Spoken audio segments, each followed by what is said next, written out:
السلام علیکم۔ آج جمعہ ہے، جون کی 3 تاریخ۔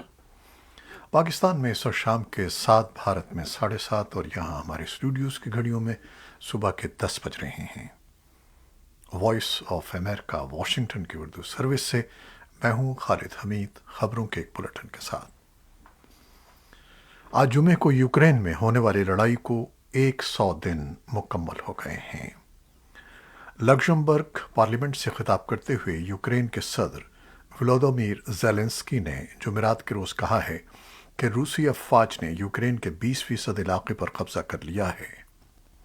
اپنے ورچوئل خطاب میں یوکرینی صدر نے کہا کہ 1000 کلومیٹر سے زیادہ محاذوں پر مسلسل جنگ جاری ہے، اور یوکرین کے جتنے علاقے پر ماسکو کی فوجوں کا کنٹرول ہے وہ تقریباً پورے نیدرلینڈز کے برابر ہیں۔ یوکرین نے گزشتہ روز کہا تھا کہ اس نے خیرسن کے خطے میں 20 چھوٹے قصبے اور دیہات واپس لے لیے ہیں۔ اسی دوران روسی افواج سیورو دونیتسک پر اپنا حملہ جاری رکھے ہوئے ہیں، ایک ایسا آخری بڑا شہر جو ملک کے مشرقی حصے لوہانسک میں برائے نام یوکرین کے پاس ہے۔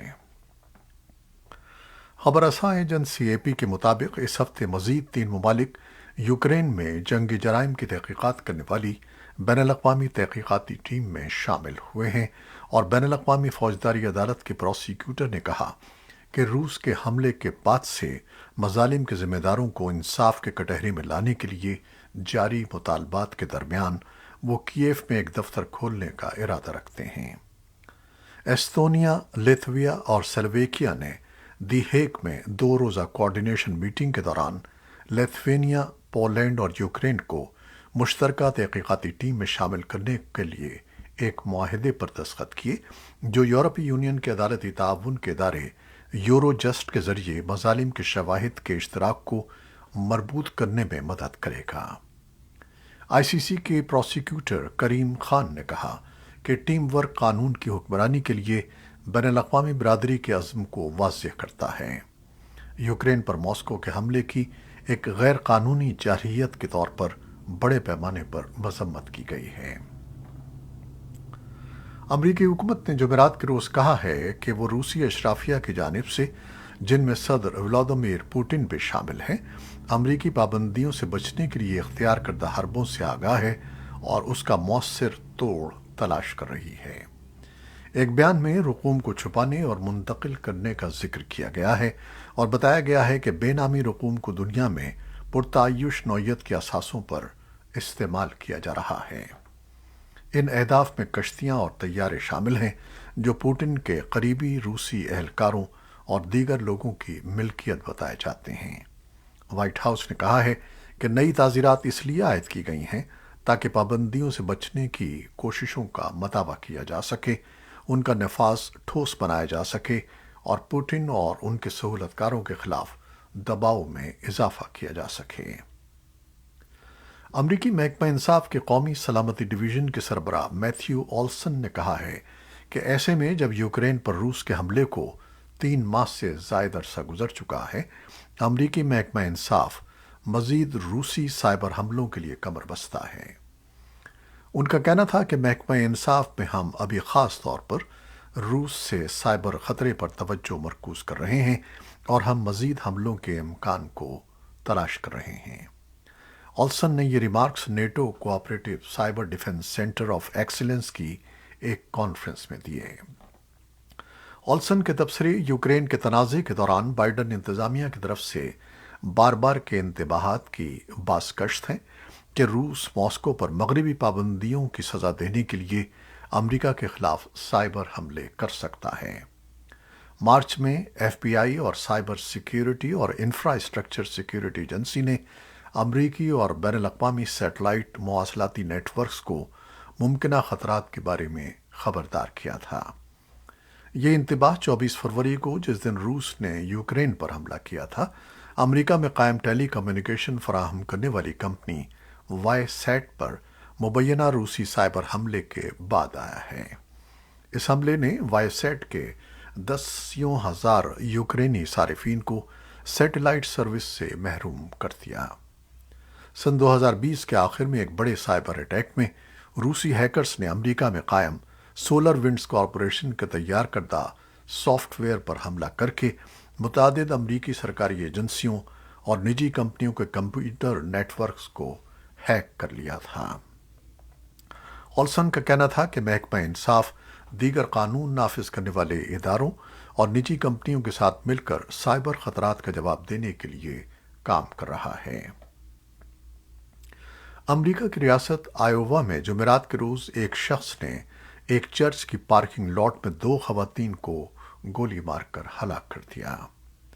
نیوز ایجنسی رائٹر کا کہنا ہے کہ پولیس کے مطابق خواتین کو گولی مار کر اس شخص نے خود کو بھی گولی مار لی اور یوں ان حالیہ شوٹنگز کے ایک سلسلے میں ہلاک ہونے والوں کی تعداد میں 3 اور ہلاکتوں کا اضافہ ہو گیا ہے، جن کے سبب یہاں گہری تشویش پائی جاتی ہے۔ آئیووا کی شوٹنگ اس کے کچھ ہی دیر بعد ہوئی جب صدر بائیڈن نے بفلو، نیو یارک، یووالڈی، ٹیکساس، ٹلسا اور اوکلاہاما میں حالیہ ہفتوں میں ہونے والی شوٹنگز کے پس منظر میں بندوق کے تشدد کے بارے میں ایک بڑا خطاب کیا۔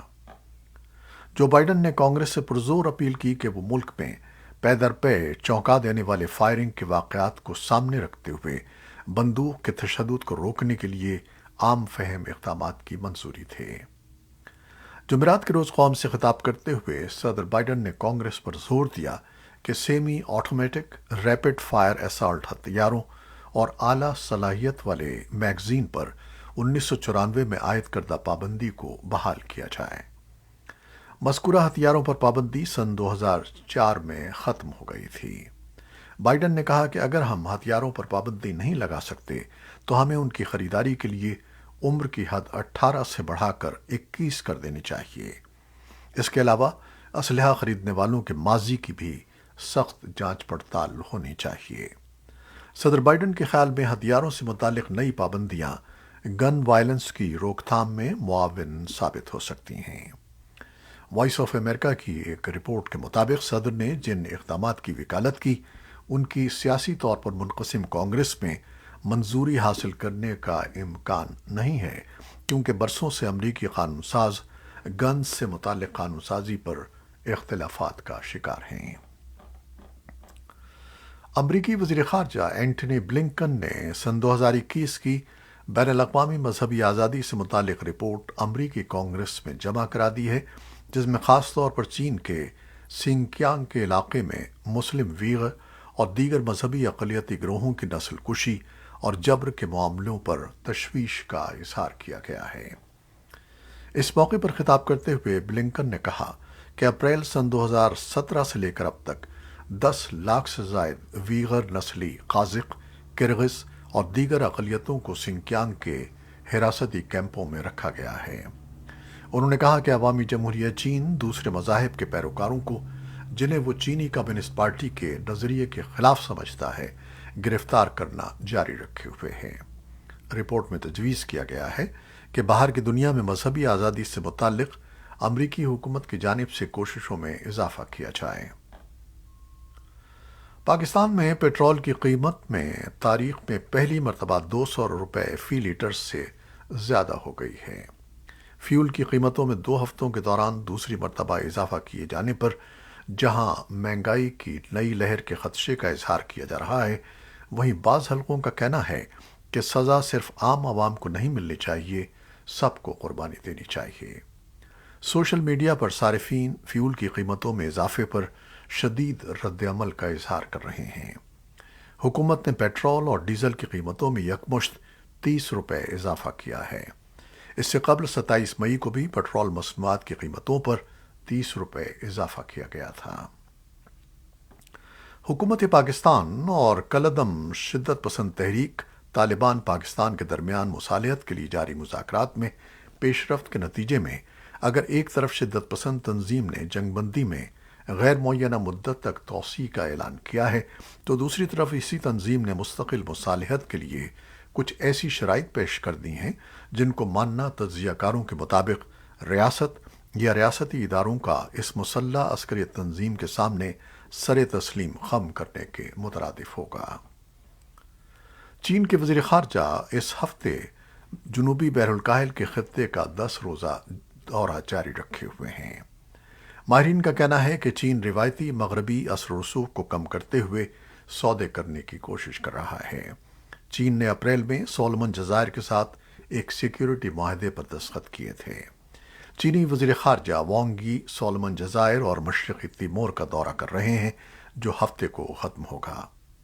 بیجنگ نے پچھلے کچھ سالوں میں جاپان اور انڈونیشیا کے درمیان جزیروں کے شمالی اور جنوبی سلسلے کو عبور کرنے کے لیے پہلے ہی اپنی بحریہ تیار کر لی ہے۔ یہ تھی وہ خبریں جو فیس بک لائیو پر ہم نے آپ کے لیے پیش کی۔ ہماری ویب سائٹ، یوٹیوب اور پوڈ کاسٹ پر یہ بلیٹن آپ کے لیے پوسٹ کر دیا جاتا ہے۔ آپ ہمارے بلیٹن کو شیئر کرتے ہیں اور اپنے کمنٹس میں اپنی محبتوں کا اظہار کرتے ہیں، جس کے لیے ہم آپ کے بے انتہا مشکور ہیں۔ اپنی ان دعاؤں اور محبتوں کو جاری رکھیے گا۔ خالد حمید کو اب اجازت دیجیے گا۔ اللہ حافظ۔